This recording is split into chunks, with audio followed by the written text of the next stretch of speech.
मुंबई अधिवेशनामध्ये गोपीचंद पडळकर आणि आव्हाड समर्थकांमध्ये झालेल्या राड्याचा अहवाल तयार. विशेष अधिकार हक्कभंग समितीकडून विधानसभा अध्यक्षांकडे अहवाल सादर केला जाणार. विरोधी पक्षनेतेपदाचा सस्पेन्स आणखी वाढला. विरोधकांच्या कोंडीसाठी सत्ताधारी वडेट्टीवार आणि आदिल परब यांच्यासाठी आग्रही असल्याची माहिती. भास्कर जाधव, सतीश पाटलांचं नाव डावलल्याची चर्चा. आपल्या दवाखाना योजना म्हणजे भ्रष्टाचाराची पूर्ण. शिंदेंनी सुरू केलेल्या योजनेवर भाजपचे आमदार निरंजन डावखरे यांचं बोट. ठाण्यातील दवाखान्यात साडी सेंटर सुरू असल्याचा आरोप. देवेंद्र फडणवीसांसारखा देशात दुसरा मुख्यमंत्री नसेल. सावजीसारखे तिखट आणि संत्र्यासारखे गोड. एकनाथ शिंदेंकडून फडणवीसांचं कौतुक. शिवसेना उद्धव बाळासाहेब ठाकरे पक्षाचे माजी आमदार अंबादास दानवेंचा कॅश बॉम्ब. पैशांच्या गड्ड्यांसह आमदाराचा व्हिडिओ ट्विट. व्हिडिओतील आमदार कोण? अंबादास दानवेंचा सवाल. झी 24 तासनं उघड केलेल्या जमीन गैरव्यवहार प्रकरणामध्ये दिग्विजय पाटील यांची आज चौकशी.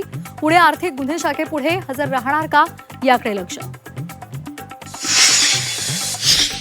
पुणे जमीन गैरव्यवहार प्रकरणामध्ये आरोपी शीतल तेजवानीनं पैशांसाठी अभिनेता रणबीर कपूरवर ठोकलेला नुकसान भरपाईचा दावा. पोलिसांच्या चौकशीमध्ये तेजवानीचा आणखी एक कारनामा समोर. उपमुख्यमंत्री अजित पवार आज दिल्लीच्या दौऱ्यावर. एका खासगी कार्यक्रमाला उपस्थित राहणार असल्याची माहिती. दिल्लीवारीमध्ये काही राजकीय भेटीगाठी होणार का, याकडे लक्ष. नागपूरमध्ये बिबट्याची दहशत. पारडीच्या शिवाजीनगर परिसरामध्ये घरामध्ये बिबट्या शिरला. काही लोकांना जखमी केल्याची सुद्धा माहिती. गरिबीमुळे जन्मदात्या आईनंच 14 पैकी 6 मुलं विकली. त्र्यंबकेश्वर तालुक्यातील टाके देवगावची धक्कादायक घटना. पोटची मुलं विकणारी महिला पतीसोबत फरार. घरातील लहान मुलांकडून भीषण वास्तव उघड.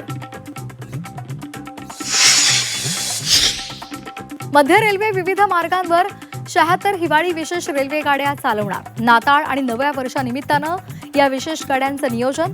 गर्दी नियंत्रणासाठी महत्त्वाचा निर्णय. राज्यामध्ये थंडीची लाट. 11 डिसेंबरपर्यंत थंडीचा कडाका वाढणार. 11 जिल्ह्यांना अलर्ट.